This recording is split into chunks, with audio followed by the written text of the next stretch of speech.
I've gone off the rails again with my random Nong Thursday post. Not even my own schedule can keep me in check. I missed December's comebacks because I was so wrapped up in end-of-year content. Not sure anyone cares, but I do. You probably know the drill. Yap, rate, move on. Pretty much all I do. However, I am specific in the comebacks I find worth it. If I don't care, I don't care, and I'm not including it. I listen to all of them though, promise. Yeah, I hear you, I'm getting on with it. I know I'm a late, push me with the lights on, but she got a hold on me like a python. I don't wanna lose. The first of two highly anticipated returns. I've stated previously that I don't understand the love of Bam Bam's music, but this has changed my opinion, slightly. Because I have to admit, it was pretty well made, and it obviously sounds like a Bam Bam song. I'm not so sure it was a good return after such a long time though. It's kinda lackluster when compared to previous songs, especially after their disbandment. It's grown on me a lot, but my first reaction was that it was boring. I can't help but feel like it's lacking something.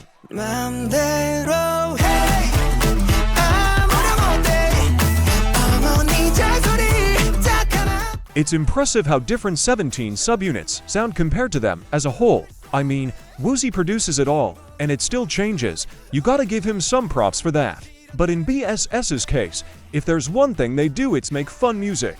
Every release slightly feels like a joke, released only for humorous intent. But they always make sure to include some form of self-confidence or encouragement in their lyrics, especially this time around with the Korean wordplay.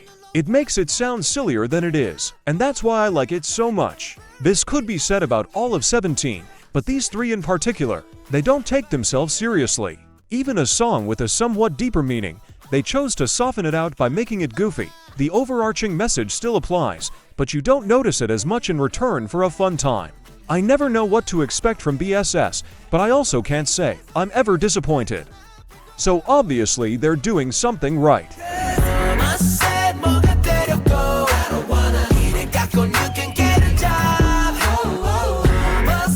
Unpopular opinion, but this was really good.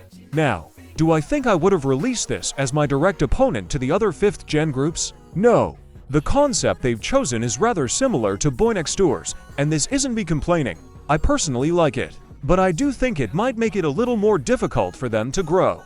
K-pop fans are flaky, and I have a feeling that a lot of them are going to be like, this concept's already been done well, so why would we want another? But as always, I'm not 100% sure. You'll do weird things. I like the mini album a lot. All of the songs are very upbeat and cutesy, and the members seem very energetic on stage. I could nitpick them, but what's the point? They're rookies after all. They'll improve. The point is that they're live, and they look joyful on stage, and not like they're being held at gunpoint to perform. And I appreciate that. Also, K-nets need to shut up. Gee, y'all jealous much? I'm just gonna use Kiju as my example because unfortunately he's the only one I know at this time. But literally look at how cute he is. Come on, that boy is adorable. I hate K-nets. Anyway, song's good. Strawberry Gin approved.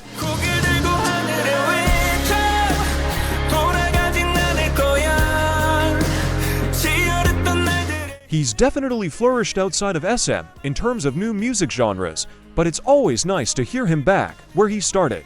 A simple ballad with his emotional lyrics that does exactly what you expect. I like that. Back to simplicity in every way. I love how the track builds and the push of emotions through it. You definitely get the feeling of you get what you paid for in a way. I mean, a simple song deserves a simple review, and I'm giving you just that.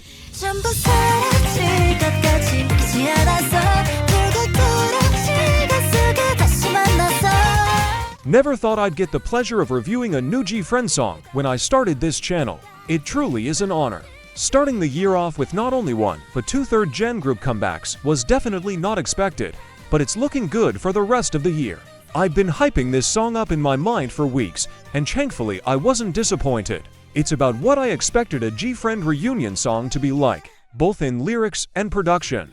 I don't personally have enough ties to them to get super emotional over it, but I would imagine it was pretty moving for bigger fans than me. And the song sounded exactly like G-Friend, just in 2025. It's what I wanted, what I expected, and what I like. I just wish they'd stay a group.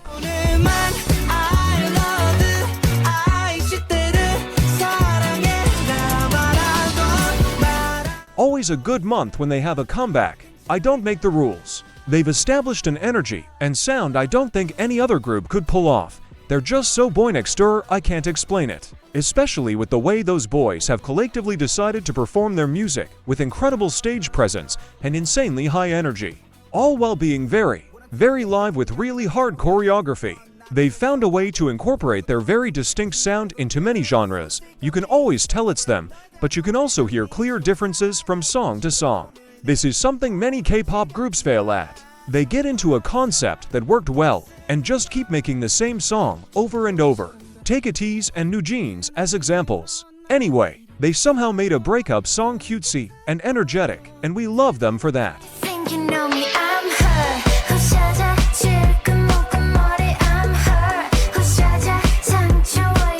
I think Minnie's always been the most interesting member to me.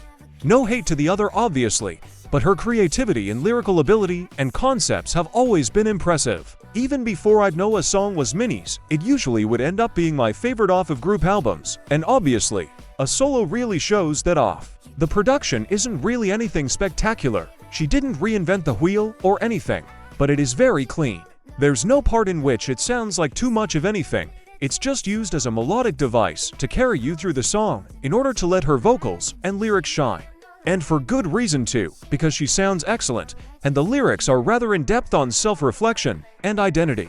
She's confident in the song, but you can feel uncertainty within her introspection as she examines how she is viewed versus her true self.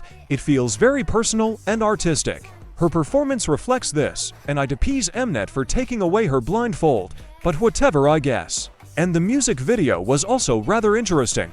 I like the different versions of her, which I could also go more in depth on.